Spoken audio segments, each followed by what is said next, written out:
absolutely despicable. And I think our next guest, Gina, is going to have a lot to say about this. Yes, I do too. Let's welcome him in. Former Sheriff David Clarke, welcome to the show. Good to have you. My pleasure.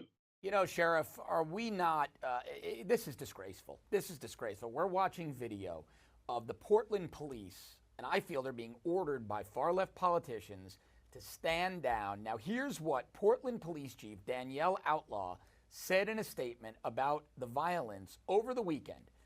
Quote, "We are aware that there was a large violent encounter between opposing groups on Southwest Washington Street.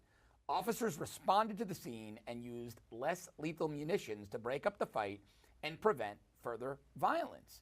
Now, Sheriff, you ran a good-sized agency. In your professional opinion, many years in the field, many years commanding the men and women in law enforcement, did the Portland Police Bureau, I believe that's what they're called, did they handle this properly, or did they completely drop the ball? No, they failed miserably. And in defense of the frontline officers out there, they're under orders. Right. I think that Chief, the head, has a perfect name, Outlaw. Look, the police exist for two things. One is to enforce the rule of law, and the other is to keep the peace. I don't think they did either here. And this is not the first time that this has happened in the city of Portland. Several months ago, the Patriot Prayer Group showed up, had all their permits. They're just to exercise their First Amendment right. Antifa showed up loaded for bear. When Antifa shows up, they are looking for confrontation.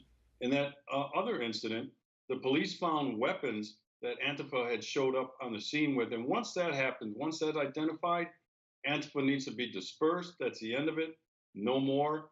And the people who are there to exercise their First Amendment rights lawfully, like Patriot Prayer, need to be able to do it. So you don't cancel the whole rally, but you disperse Antifa, and you have to use force, reasonable force, to get them out of there if they won't listen. Look, this is political violence being carried out by Antifa. I've been saying this on this program for a long time now, that this was coming to a theater near you, you know, with these little displays of it. And I said, no, this is part of their MO, Antifa. Right. You make such a great point, Sheriff, and I want to go just a little deeper on that, because I want to make sure our audience recognizes the term Antifa, meaning anti-fascist. But I saw members of Antifa taking swings at police officers, and we know now that none of these people were even punished. Isn't this the very definition of fascism? Sure, you shouldn't even put frontline officers out there. If you're an executive, a chief, or a sheriff, you shouldn't put your officers in harm's way if you're not going to give them the authority to use all of their resources and all reasonable force to keep themselves safe, to keep citizens safe, and to keep property from being damaged. And so that didn't happen here. Look, Antifa is the embodiment of fascism. They advocate for the killing of police officers.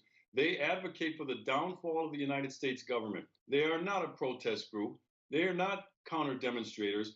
They are an insurgency group, anarchists, like I said, who show up looking for confrontation. When they can't find it in a group that might be carrying on a rally, they turn on the police. I don't understand why chiefs and sheriffs and other higher ups, mainly chiefs in this instance, why they put their people out there in harm's way like that with no way to defend themselves. I find that an abomination. Well, Sheriff, I might have an answer for you, and it might lie somewhere that you mentioned a bit earlier in the segment. So let's talk about how the mayor of Portland has responded to what's been happening in that city. This is a video that went viral a few days ago showing the protesters in the street and the driver of this car, apparently a 74-year-old man. I want to ask my producer, Sarah, do we have that video? Okay, we're going to play the video. This is a 74-year-old man. Here we go. He's trying to make a turn through the crowd. They're going to be beating on the vehicle, breaking a window, and generically trying to block traffic and harass drivers. Well, Sheriff, the mayor, a guy named Ted Wheeler, says, quote, there we go, there's the video of the elderly gentleman in the vehicle.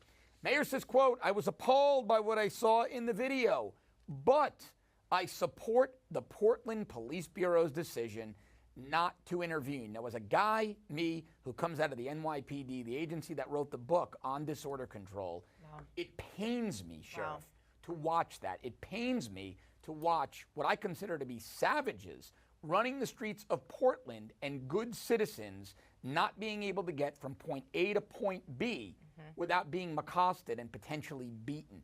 This mayor, I think, needs to go. The chief outlaw, the name, I agree with you, is correct, needs to go. And the cops in Portland, they need to start calling the people they work for to task, don't they? Without a doubt. Look, let's be clear here in terms of what's going on. This is an abdication of the law enforcement agency's responsibility. Right. There's no doubt about that. But on top of that, this is a violation of this guy's civil rights and other people's civil rights. Where's the FBI investigating federally like they did in Charlottesville, where they found 4 goofs from LA who showed up in Charlottesville at that terrible scene back then, and they charged them federally under some riot statutes. Right. Why isn't that being applied here? And they had to use their capability of enhancing video to identify these guys.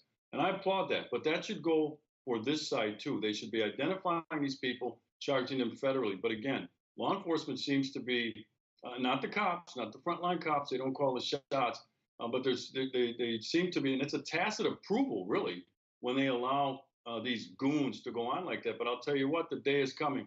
There are some people out there who aren't going to put up with this crap. They have the right to defend themselves. They have a right to move about freely in an open society, and they're going to handle things a little different. I don't advocate for violence, but at the same time, I advocate for people to defend themselves and protect their constitutional freedoms. I think you're right. I think that's inevitable, that a legally armed person is going to be in the middle of one of these frays. They're going to feel threatened for their life, and they're going to use justifiable deadly force. And that will be on every television screen. It will be. In every single every single network that you can imagine. And they'll vilify. Flashed across front line, above the fold, in every single newspaper, where they won't show. They'll vilify the gun owner. Yeah. They'll vilify the law-abiding citizen.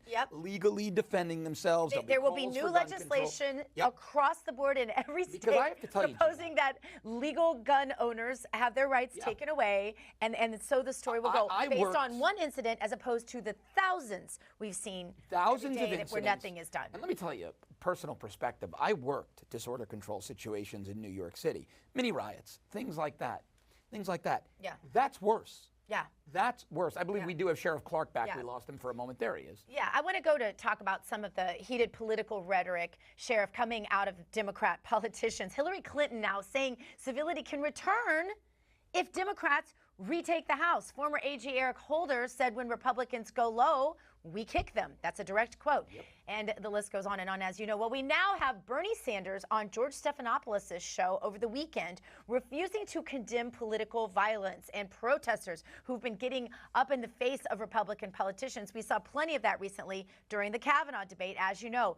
Is it time to ratchet down the rhetoric, Sheriff? And is this working for Democrats going into the midterms?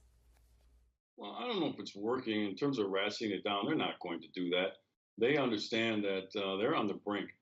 If the GOP does well in these midterms elections, this is going to set the Democrat Party back maybe for the next 20 or 30 years. And I don't mean from ever holding political power, but in terms of enough political power to be effective, because by that time, a lot of the President Donald Trump's policies and the GOP conservatives anyway, it'll start to get baked into the pie. It's already starting to get baked into the pie at the Supreme Court level. Going back to something you said about the political violence, and I don't advocate for violence of any sort, but I do advocate for self-defense, and there's a huge difference. Right. But I would advise people never cede your right to defend yourself back to the government, because that's kind of what's going on in Portland. The social order is collapsing. We made an agreement when we came in with police departments that we'd let them handle that stuff, but when they're not going to handle it, guess what? The citizen has to step up and handle it themselves. Yeah, Sheriff, and you said something earlier that's so important. The job of the police is not just to enforce law, it's to protect and preserve the peace. And the Portland Police Bureau, they failed miserably. There, Sheriff, in about the 45 seconds we have left, I want to ask you about the midterms. I don't think we're going to see a blue wave. I think we pick up in the Senate, and I think we wind up looking pretty good in the House. Maybe lose a couple of seats, but I think the potential to keep the House might be there. What do you say? Well, I'll leave that stuff to you folks, but I remind the voters out there, I was out there this weekend, again, with GOP voters, turnout. Right. If we turn out in the numbers that we need, meaning take some other people along who might not vote, I think we'll be fine. But it's about turnout. It's not about polls. It's not about blue waves and red tsunamis. It's who can get their voters to the polls on election day or early voting. That's what's going to prevail here. So, that's what I'm counting on is action, and I'll leave the other stuff to you folks. I agree. And if you have an absentee ballot, turn it in. Yeah. Mail it in. Get your absentee Go ballots to the polls and take 10 friends with you. That's what I would right. say. Go out to lunch, make a day of it. Yeah. For former Sheriff David Clarke, we always appreciate having you on. Thank you for joining us. Good to see you, Sheriff. My pleasure. My pleasure.